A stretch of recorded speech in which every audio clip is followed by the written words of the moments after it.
mic hot? Yeah, talk. Louder. Is it hot?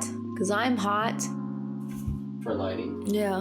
Do you like that? I don't know. Whichever looks better. Whatever makes me look like I'm not exhausted and like I don't have breakout. Oh my word, the room is yellow. Yes. Wow, that is so yellow. You're at one end and there's like a gem at the other and you're crawling between the lasers to get to the gem. You're a spy? Washer. Oh. You're in it? Yeah. Okay. No surprise. It's it's like lava's hot. Or the floor is lava. Lava is hot. Even growing up as a kid? Well, like no? What a sad life. Maybe you had strings and stuff? Yeah, like that idea. Yeah, no. I am so tired. Yeah, dude. Did you say yeah, dude? I'm talking in my like high voice without any, is it like vibrato? What's vibrato? Is this better? Hello? Hello in there. We're okay. Is that it? No, it's not very cool. That's so dorky. You ready? Yeah. How about you introduce Always yourself? has been. Always has been? You always has been ready? Welcome to Defenders of Zion. My name is Addison Tweedy. And I'm Kayla. And this is our podcast. Welcome back. Every time. What? We can't get a smooth intro. So what should it be? No, this is Let's good. get it right. I Okay. think that we'll just be the dorky ones that can't get a good intro No. in. It'll be our MO. Signature. Yeah, we just, All right. our intros are going to be like a mess of words falling over each other and awkward laughing. Sounds good. Yeah. So today we're talking about toxic positivity, which is nothing that I really knew about before talking with my wife today, even though I had all week to prepare for it. So, yeah, toxic positivity. And hopefully you guys know all about it, but Kayla will explain what it is. Nice way to throw me under the bus. I figure you know it. I feel like it's might not be as widely known as I thought. Okay. Like maybe known by that? No, I think it's known by that by people who know it. But what I'm saying is I almost feel like it's like a millennial phrase. Gotcha. Okay. In the sense that like people who are older or not as like, for lack of a better word, millennial, like people who act millennial, who act like, you know, gosh, I'm not even sure if it's millennial though. No, it's not actually, but that's like I think it'd be more Gen. Is it Gen X or Gen Z? Whichever. Right? I think it's Gen Y. That's before. Wait, is that actually? You're tripping me up. Yeah, I believe so. Yeah. No, I was making a joke. Gosh dang, Yeah. that's a real thing. Yeah, I believe so. Oh, Yeah. dang it. But I don't know whichever one it is, but they refer to them as millennials, even though I know they're not millennials. Yeah, but it's like because it's like, oh, what's the phrase? It's like the woke generation. Gotcha. Yeah. So within the that would make woke sense. generation, and not even generation, but the woke people, Right. because you can have people of the same generation that are like this. You know, I don't believe this, or I don't know about this. I don't. Yeah. But so who align with that movement? yes, with the whole like. Okay. I don't want to get political, so I'm not going to use other Sure. words to describe it. Yeah. That works. Yeah, but I would say that those are more the people that know about toxic positivity, but I feel like it's more like my age group, Right. and people who are online, like on social media. Gotcha. Those would be the people who are familiar with this phrase. Yeah, and that's why I don't know much about it, because You're I'm not. old. Yeah. Yep. Yeah. So, If you didn't know, he's actually turning 35 next year. No, I'm kidding. It's 30. Wow. Nice, thanks. Yeah. Sometime. Yeah, sometime. But no, if you could tell me what it is about. So toxic positivity. I will say what the actual definition is, and then I will say what people use it as. Okay. So the actual definition of toxic positivity is suppressing emotion in order to feign happiness and pretend that life's okay, life's dandy, and like to shove negative emotion and like hide it away. Okay. That is the actual definition of toxic positivity. What people So portraying what you are not. Yeah, like putting on a mask. Okay. And saying, well, I have to be happy, I have to be cheerful. I can't show my, upset feelings. I can't feel those things, kind of thing. Okay. I've seen that. Yeah, that'd be toxic positivity. Okay. And the way the world uses it, though, and this is from YouTube comments, from YouTube videos, from conversations. Sure. So, I'm not speaking for everyone. Right. But just from what I've seen, it is the idea that you cannot choose happiness. You cannot choose what your emotions are. You cannot, go out and make your life better or happier. Essentially, you have no control over your emotions, over what you do with them. Okay. It kind of rules your life. Interesting. So when you see people who are like... So would this be like depression, like people who are mentally diagnosed? So if you're looking at the real definition of toxic positivity, it would refer to definitely people who are depressed. And also just the fact, or just like the idea that if you wake up, you found out like someone close to you had passed away, and you don't pretend to be happy, and you feel those emotions and you validate those emotions, that would be like suppressing the grief would be toxic positivity. Okay. Because you're not actually allowing those emotions to work through you, for you to analyze them and process them and that kind of thing. Okay. And the healthy way to deal with that would be to work through them, analyze and process them, feel those emotions, name those emotions, that idea. Toxic positivity would be to not do that. But what these people are doing, from what I've understood, is it's like the extreme opposite of... It's like you feel those emotions, but then those emotions control your life. They run your life. You can't do anything about them. Your day is like, ruined if you're sad or whatever. Okay. Does that make sense what I'm trying to say? I believe so, yeah.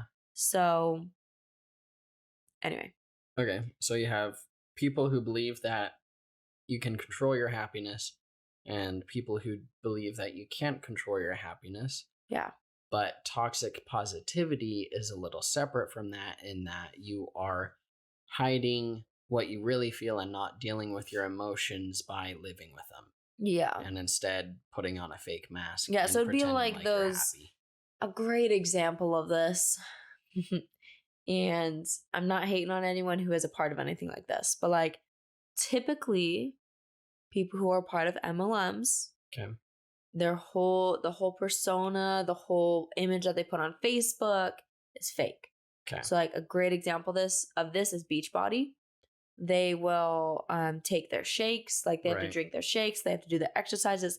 Their body is an advertisement for Beachbody. Right, it's the image, right? Yeah, so they talk about how great these smoothies are. They talk about how they're feeling wonderful. They talk about how they're eating so healthy and all this kind of stuff. And, their life is grand. Right. When in reality, their life sucks. It's miserable. They're in debt because of the shakes that they're paying for. And they're losing weight by starving themselves. And they're not actually happy. And they're not seeing. Yes, exactly. So that would be like toxic positivity. And honestly, MLMs are a very common example of toxic positivity, because there is the whole like just hustle, hustle, hustle. Right.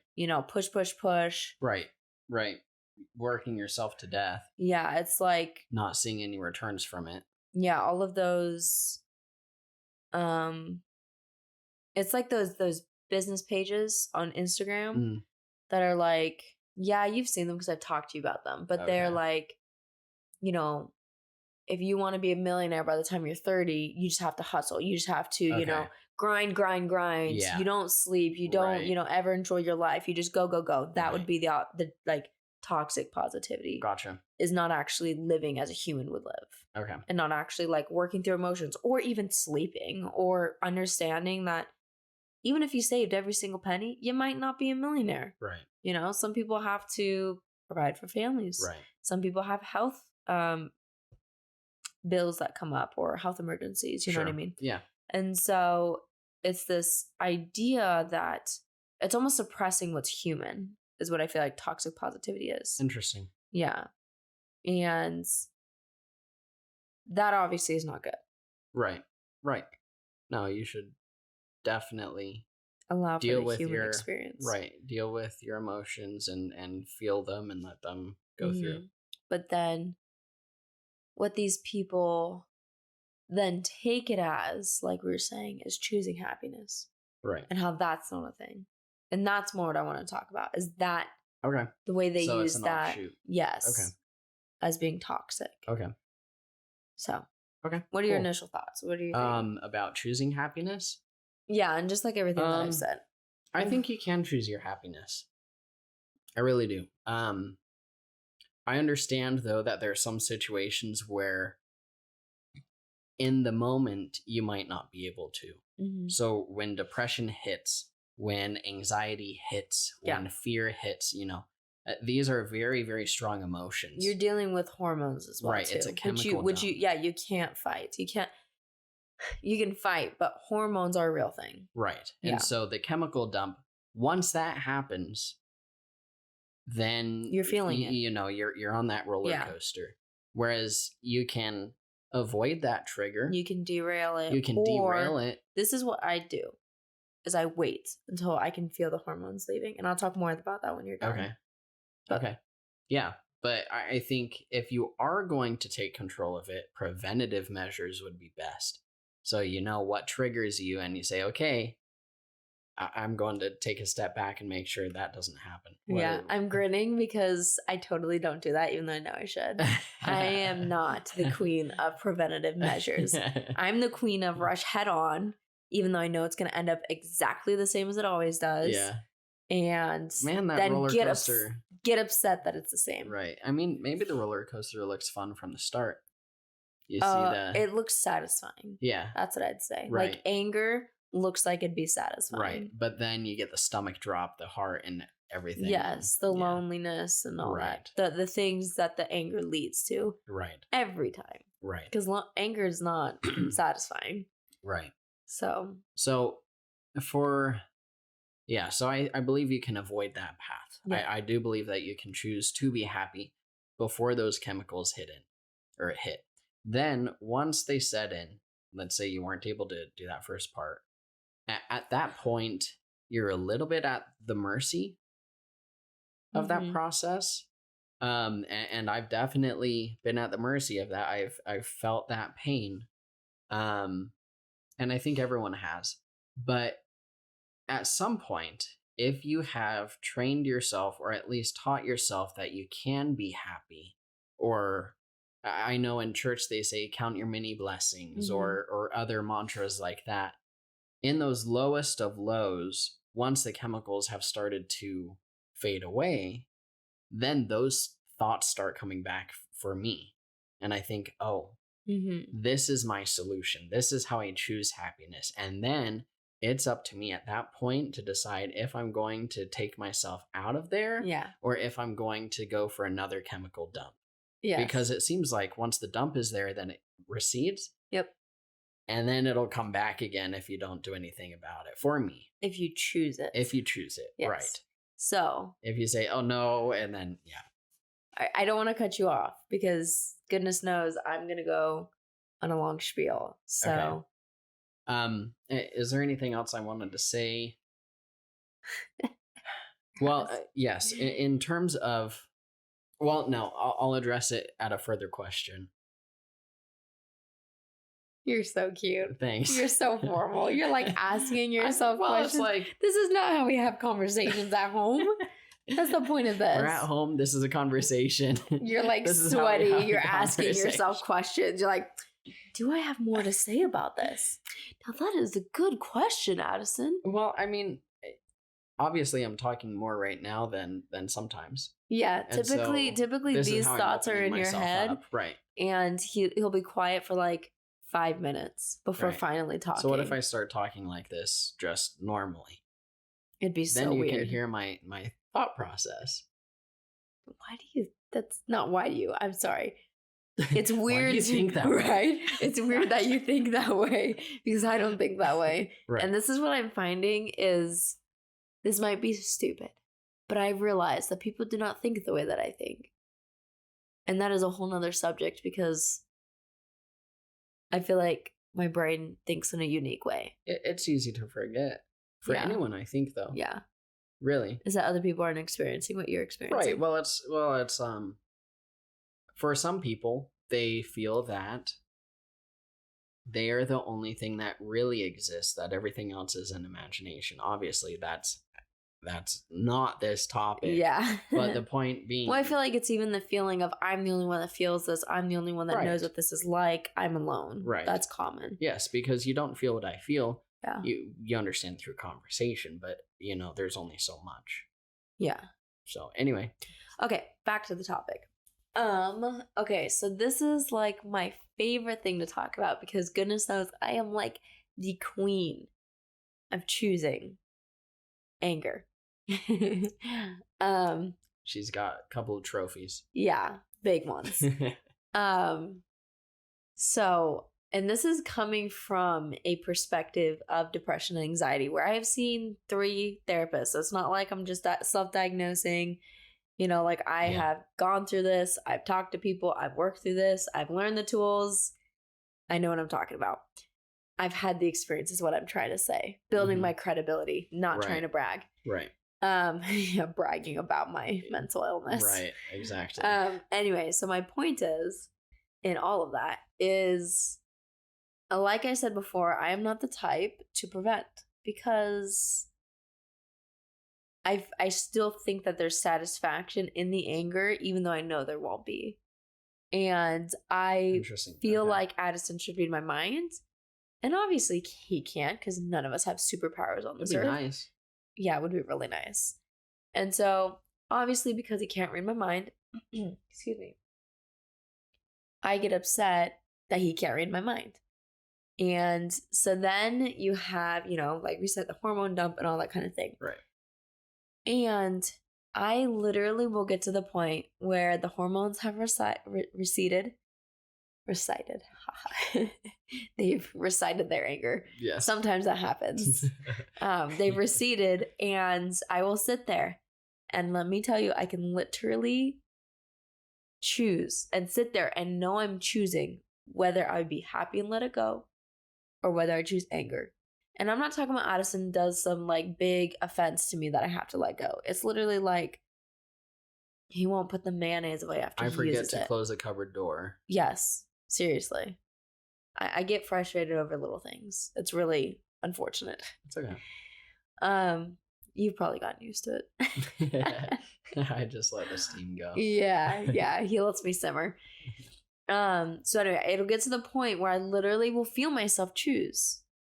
Do I want to continue holding on to this anger? Because that is what it is. I hold on to it. I don't even really feel it at that point.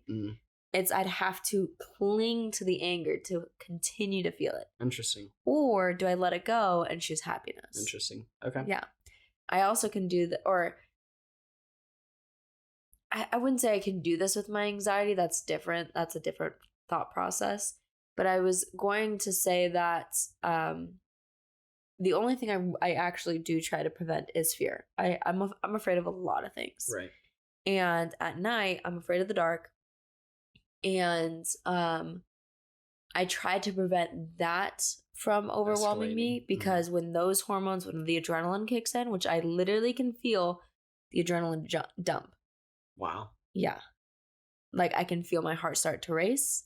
I can feel my thoughts getting out of control. Like I can feel those emotions. So you're very aware and very in tune with what's going on. Yeah. Okay. Emotionally, yes. Okay. And like with my hormones and that kind of thing. That's why I usually can say I'm hormonal and that's why I'm so upset, or these are real emotions that need addressing. Okay. So I try to prevent my fear because if the adrenaline comes, then it's literally waiting for the adrenaline to subside. I cannot do anything while those hormones are racing through my blood. Gotcha. Blood? Hormones don't go through your blood. Just right? Just body. Through your body. Neurology. Through your brain. wherever hormones race through. Obviously, I'm not as an expert. Yes. But I can literally feel that I just have to wait. I just have to wait and kind of give into the emotion. Not give into it, but the more I fight it, the more anxious I become, which obviously makes the adrenaline stick around more because it's just being fed. Right. And so I have to wait, and I just try to distract myself. And actually, in that situation, typically I'll have Addison tell me a story so that I can make my brain stop thinking about those things, or he'll sing to me. Or if it's not too severe, I will try and think up like a happy memory in my mind. But I try to go through the details and really, really focus on it so that I distract myself so the hormones can subside, and then I can do my part to prevent that from happening again. Okay. So the reason I share that is because I can relate that to anger. And so, like Addison was saying, if we do our part to prevent the anger, that's the best option. And that won't always work because, again, we're human. Right. Anger happens. Right. But then, while the hormones are racing through your body, and you kind of have to just be like, okay, it's happening. I'm mad. I can't prevent it at this point. It's here. Then it's a matter of what do you do with your actions? Right. Do you then yell at your spouse? Do you give them the cold shoulder and, not talk to them like someone I know? Me? Or do you handle it in a very mature way and say, what, I'm frustrated. I need to cool down. I need to let the hormones exit my body, right, run their course, right, before we can work through this. Right. And so you have tons of control as to what you do with those emotions, what they look like, how you can try and prevent some of them. But then obviously grief, you should not prevent grief. Right. You should let grief run its course. Right. Otherwise, you're going to be stuck in the second stage. Yeah.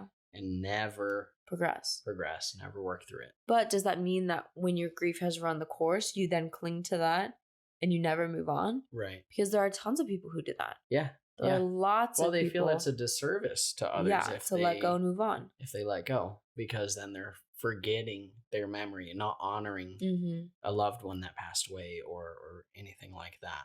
Yeah. Yeah. So that's kind of what my opinion is on it, is that you absolutely have control over what you do during the emotion, over choosing happiness after the emotion has run its course. Right. And we're at the tail end of things and you say, okay, do I get on that roller coaster again? Right. Or do I exit and choose a different one? Right. As in not a roller coaster, like like a lazy river. That's more what I'm thinking. Gotcha. Where it's just calm and mellow. Mm-hmm. And you can be logical. Right. You're still in the ride. Yeah, because that's this human experience is the ride. Right. But it's not as intense. Yeah. Yeah. And I'm just more about preventing. So how do you do that? For me, my tools for preventing that dump.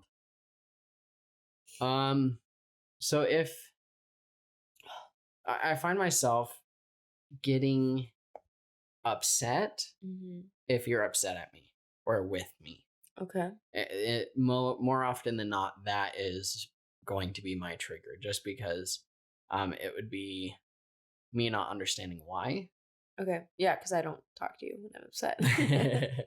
Right. So it would be me not understanding why. I hate not knowing what's going on. Uh-huh. Absolutely. And so that will be my trigger. And then I will start to feel upset. And sometimes it goes and I just let it happen. But other times I will think about reasons why I love you. Or I will think about ways that you have shown me that you love me. And so at that time... You're just such a sweetheart. At that time, once I remind myself of that, I say, get over this moment. It's just one little thing. Get over this moment. She loves you. You love her. This doesn't matter. I do love you. I love you too. And so remembering your love for me and my love for you really helps me to prevent that process from going forward. Makes sense. Another one, no, I think, love, for me, love is the solution. Yeah, it makes sense. I feel like the reason that I don't like preventative stuff is because it's work. Oh, yeah. Yeah, I'm not saying it's easy. Given to the whole, I'm a mom, I'm tired, I don't want to, or I shouldn't have to, and it's not the correct choice, guys. Let me tell you that. Well, believe me, I've definitely felt like, oh, I'm in the right. She doesn't have any right to be mad at me. Oh, I'm always right. What are you talking about? And so, actually, I use the phrase frequently, which I'm not saying this is a good thing to do, but I do tend to be right about things, but it's not necessarily like important things. It's more along the lines of, he'll say, oh, I think dinner's ready. And I say, oh no, I think it has 5 more minutes to cook. And he says, no, it's ready. And then he checks it. It's not ready. And I say, yeah, silly things. Yeah, silly things like that. And I was like, oh, well, he's like, oh, you're right. And I'm like, I tend to be. Right. So that's my phrase. I say that frequently. I say, I tend to be. Yeah. Because he says I'm right. But it's not for like big things. It's just like stupid. Like Indy's poopy. And I say, sorry, Indy. Nice. But I'm like, oh, he's, he has a poop. He needs a diaper change. Addison's like, oh, I just changed him. And I said, I'm pretty sure he's poopy. He checked. Oh, you're right. Yeah, tend to be. Yeah. So anyway, it's a peek into our marriage. Yeah. And the great phrases I use. So I forget what I was even saying. Do you remember? Love conquers all. I think that was a little bit before that. Oh. But. Oh, you're talking about how you are in the right. You have a right to be angry or something like that. So I'm saying, look, you don't need to apologize. You don't need to apologize. She needs to apologize. She's the one angry at you for no reason. Yeah. How does that go? It lasts about 30 seconds. Oh, no. What I'm saying is I don't think I ever apologize first. No, Which it isn't a good thing. Yeah, no. Don't take that as advice.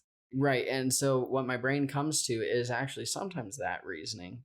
Whereas she's not going to apologize. So if you wanted to get over with. If you want to move on from this, you need to humble yourself. You're a smart guy. Because I will not humble myself. Again, not advice. I mean, that's sometimes how I think about it. That's funny.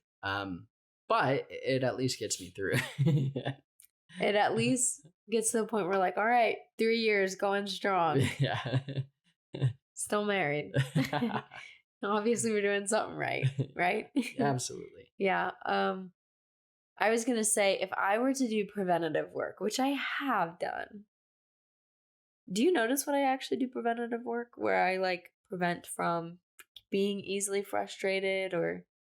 Yeah, you'll take a big breath. Really? Yes. Really? Yes. Okay. Yeah. You take a big breath, and then I can feel my skin boil if your nose is breathing on it. It's just like, whew, that was a lot of energy. That's funny. I do that if Jess keeps waking up at night and I have to put the binky in again. Yeah. Because I'm so frustrated. Right. I'll like just settle in and I'll be about to drift off. You know that beautiful feeling of like drifting to sleep and then I'm like okay. And at that point I've already been asleep and then the bed gets about 100 degrees hotter. Yeah. And I'm throw back the blankets, throw out the pillows across the room. Actually, I do that stuff sometimes because my philosophy is take it out on things that don't actually matter. And so that way I'm not directing it at the kids or Addison. And that's more, again, if I haven't done enough preventative work. Right. And the emotion is just flying hot. Yeah. But anyway, that is kind of preventative work when I breathe, but that's more of like I'm feeling it, I'm trying not to act on it. So that's actually not even preventative work. Oh, really? Yeah. So that one is? That is not trying to react to the emotions I'm feeling. I'm already frustrated. I'm already at the point where I'm angry. And I'm trying not to like. I'm not sure if I have seen the preventative then. Yeah. Okay. So if I were to do it, which I don't frequently, because it takes a lot of humbling, and we're raised. Type A. I'm type A, but also you're raised in a culture as a woman that you do not serve your husband, and that you are equal with your husband, and you should not have to do anything for your husband because they can make their own food, they can make their own bed, they can do their own laundry. Right. And, you don't owe them anything. That's the type of world that I was raised in within like social culture. Okay. Does that make sense? Yeah, it does. Not saying that I can see that. Yeah, not saying that my mom ever taught me that. Not saying that like anything like that, or the church taught me that or anything. But that's Right. what the world will tell you, is that you owe your husband nothing, right? And he should not be praised for doing his part as a dad, for helping around the household. That is expected. That's the bare minimum. How dare you praise him for cleaning the toilet? Interesting. Yeah, and I'm sitting there like, well, doesn't Addison tell me thank you when I clean? So why wouldn't I tell him thank you? You know what I mean? Yeah. Doesn't Addison serve me? So why shouldn't I serve him? If I can't cook, he cooks. So why shouldn't I cook for him? Yeah. I think every little thing is deserving of praise. Yeah, and even then, the Christ-like attribute, which again, people are removing Christ from things, so it's not really a shocker. Right. That, they're not acting Christ-like, but the Right. Christ-like thing to do is to treat them the best that you can, regardless of what they're doing, regardless of if they deserve it, because none of us deserves anything in this world if you really think about it. Right. And I think that's really how we should be looking at it, is that, look, the fact of the matter is we have not earned anything. No. We haven't earned anything. It's all given to us. Yeah. And even with, I think even with happiness, it's given to us. Yeah. It's joy found through Christ. Right. And whether it is actively acknowledging that it's from Christ, or finding joy through your kids because they have the light of Christ, right. Or because through Christ-like things. Yeah. Even like, because even if you do not believe in God, if you are still doing things that are in line with those principles, you can find happiness. Yeah. Despite whatever beliefs you might have. Yeah. Anyway, so my point, real quick, back to what I was saying, is that, when I do preventative work to ensure that I don't get angry, it looks very much like service. That's the one for me. Addison apparently is through love. And reminding himself that he loves me and how I love him and that kind of thing. Mine is service. And so, for example, the very, very typical, he left his socks on the ground, or he didn't hang up his clothes, or, his pajamas and underwear have been there for a week and a half. And I'm like, why the heck do I have to pick these up? The hamper's right there. Are you kidding me? The argument that every single wife has. And I very often said, dude, like, pick it up. Come on. But that makes me more angry and more frustrated than just doing service and picking it up, regardless of if Addison notices, regardless of if I, get praise or anything. But the fact that I just do it and say, you know what, I love him. He does so much for me. I can do this one thing for him. Right. That makes me so much happier than giving into that anger and choosing to feel anger. Right. Right. And then going through the whole anger roller coaster and then getting out on the other side and again having to choose, am I going to be happy now or am I still going to be angry? And a lot of times I still choose anger because I'm like, Addison hasn't noticed yet. He needs to notice that I'm angry, that he made me frustrated, right, for this to be worth it. Right. Yeah. It's dumb. So it's you really want to dumb. feel validated in your anger. Oh, absolutely.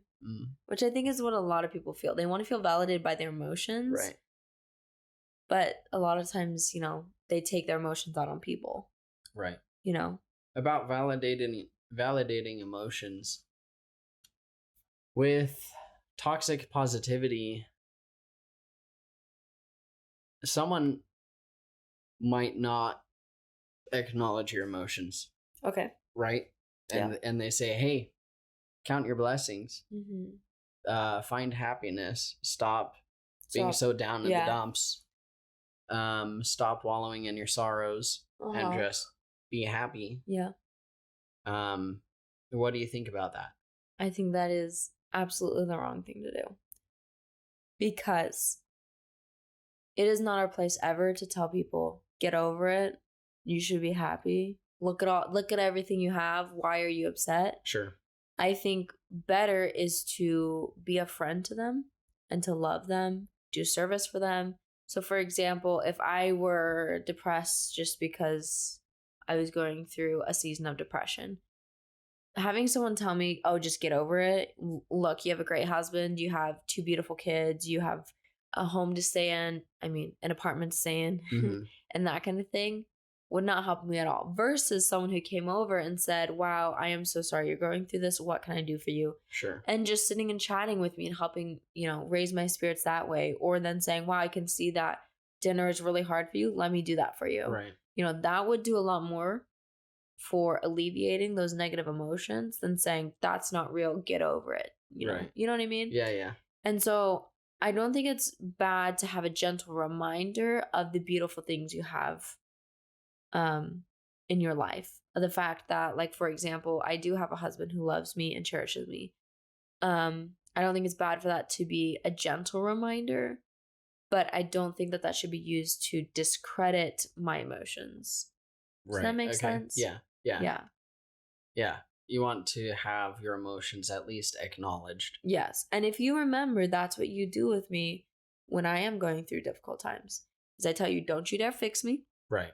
Don't you dare tell me that it's okay and that, life's great, shouldn't be feeling that. Instead you say, well, I can see this is really difficult for you. Right. What can I do to help you? Right. You know what I mean? Yeah. So Nick, what are your thoughts? Yeah. So my thoughts are, I think I'm in agreement with you.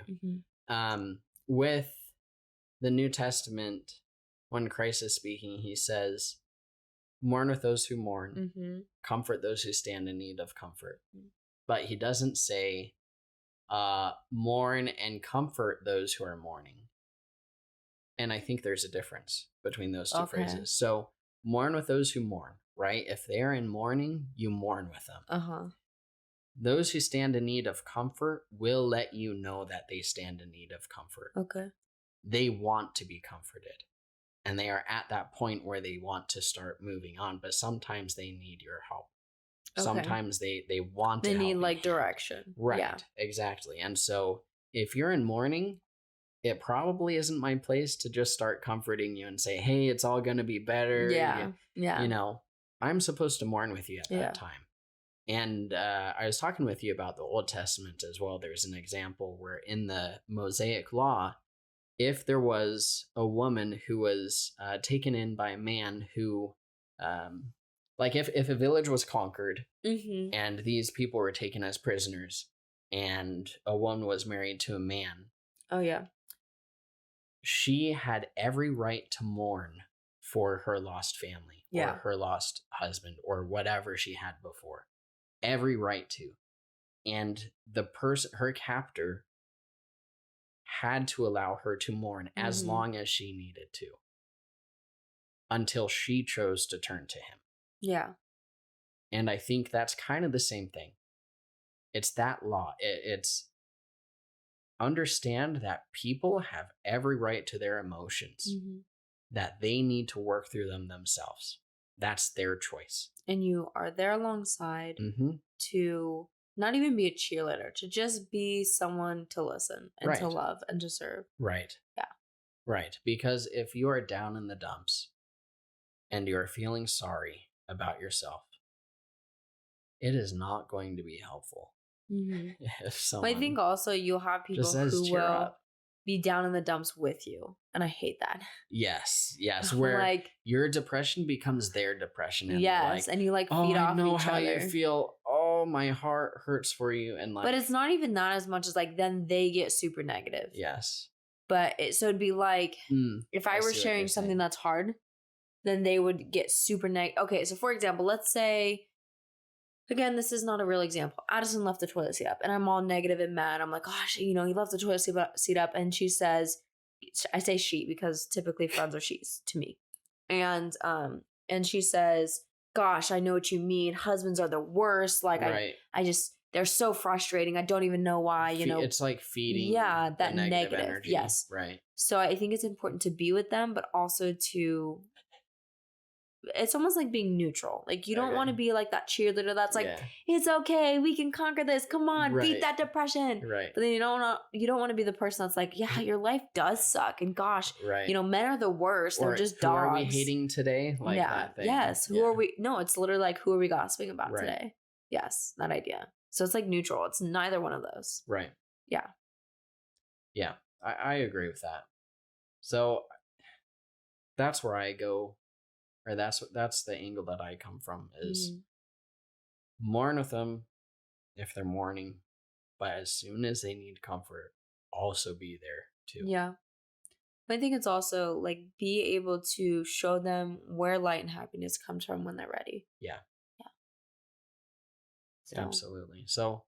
And then last point I want to make is a lot of people too,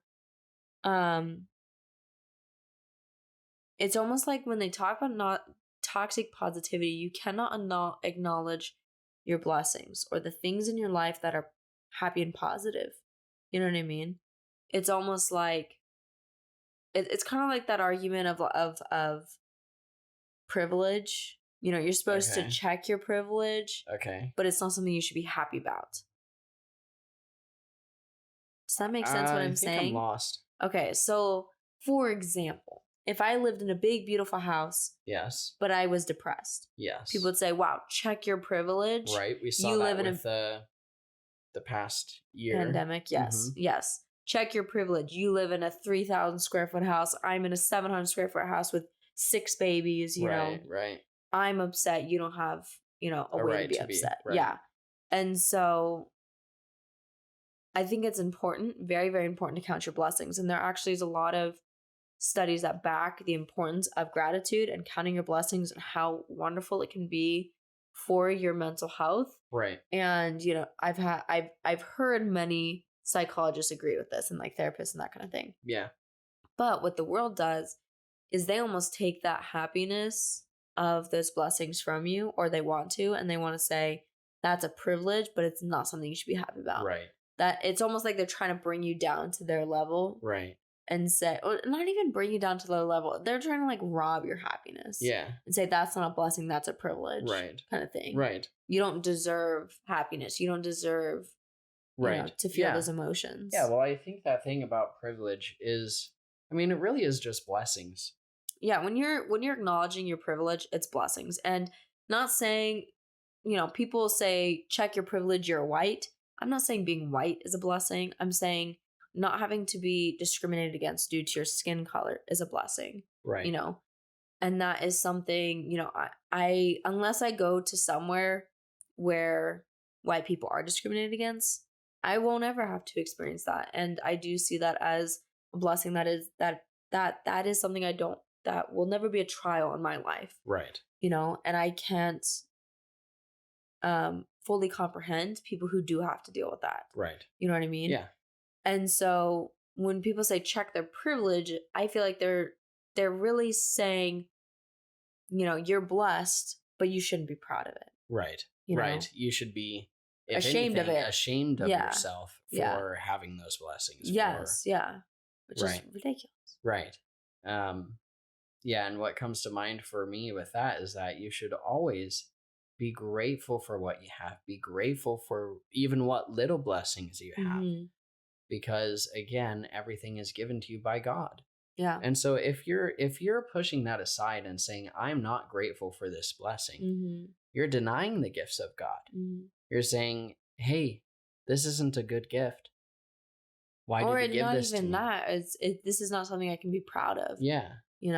Right. Right. Not even proud, because proud's not a right word. Thankful for it. This is not something I should be thankful for. Imagine how you feel if if you give me a present and I say, wow, this really sucks. Yeah. I don't want this. Mm-hmm. Like how terrible would that be? Yeah. And so for God to be giving so much to us and for us to turn away and say, that's not a present I want. Yeah. Like, I don't know. I think there's toxic positivity and there's toxic negativity. And you need to find somewhere in between. Mm-hmm. Or you're just not toxic. Right. Yeah. Exactly. You're neutral, you're base, I guess. Yeah. But I don't know. It's sometimes it's hard to find that balance. It's hard to find the place where you say that I can choose my happiness. But I also need to feel my emotions. Exactly. Yeah. Right. Yeah, I like it. I feel like there's something else I was going to say, but you know me. I can't remember half of the thoughts that run through my head. Maybe we should start filming this in the morning. That might not be a bad idea. Because, I mean, I guess either way, I'm really tired. I literally feel like my eyes are just like my face is just sliding down because I'm so tired and I don't have like the ability to like. Yeah. Well, you did just there. Yeah. Yeah. All right. I think that's pretty much it. Yeah. Bottom line is, yes, toxic positivity is real, but you still have massive control over your happiness, whether you prevent, those some of those negative emotions, whether you choose them, and then what you do after and during feeling those emotions. Yeah. So. Yeah, I agree.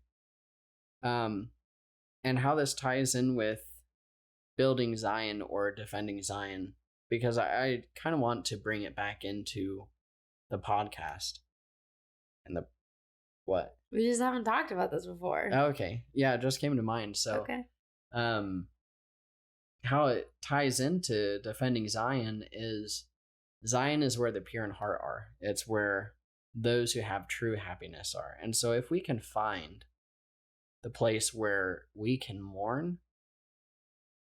and not feel ashamed, and then be comforted when we stand in need of being comforted, like, to me, that would be Zion, where we're not feeling pressured. We're feeling what we need to, but it's everyone is together on it. Everyone just lets things go, and I think we need to defend the sanctity of our emotions, defend because emotions are godly. They're really godly. And so if we're defending the sanctity of our emotions, then we are defending the potential of Zion. But anyway, that's my thoughts on that. All right. Sounds good. Okay. Ready for bed? Oh my gosh, yes. Okay. Yeah, you know how we just said in the first podcast that I'm not pregnant, Jess is sleeping through the night, all those fun things. Well, I'm pregnant and I'm kidding. News to me. Right. No, but Jess is going through a sleep regression. And I'm so tired. Yeah. It's time. Yeah. So thank you for tuning in again. I feel like this one was all over the place. Oh, for sure it was. But sometimes that's the fun of it. So, yeah. We're happy that you tuned in for this episode of Defenders of Zion. And we hope that you learned something about toxic positivity. I mean, or I know just I our did. thoughts on it. Yeah. I know talking about it really helps me to understand how I feel about emotions and how to work through them and how I should approach someone else who's feeling these things. Mm-hmm. And always with compassion. Yeah, always compassionate. And sympathy, if you can, empathy, but I mean, right. You haven't always gone through what the other person's gone through, so. Right, but you can always be sympathetic. Yeah. So, anyway, that's all for today. Yeah, it's a little bit shorter, but I'm just impressed we made it this long. Yeah. All right, well, thank you for watching or listening, and we will see you on Sunday at 10 a.m. And I actually don't know what we're talking about next week, so stay tuned. Tune in for the surprise. Yep. We should say like a sign off every single time, like you do. What is it? Yabesha? I'll see you next time, Yabesha. Yeah, Yabesha. Yeah. It should be something like that. We'll have to come up with it. Okay. All right. Next week we'll have an outro. Go out and defend Zion. No. Okay, bye.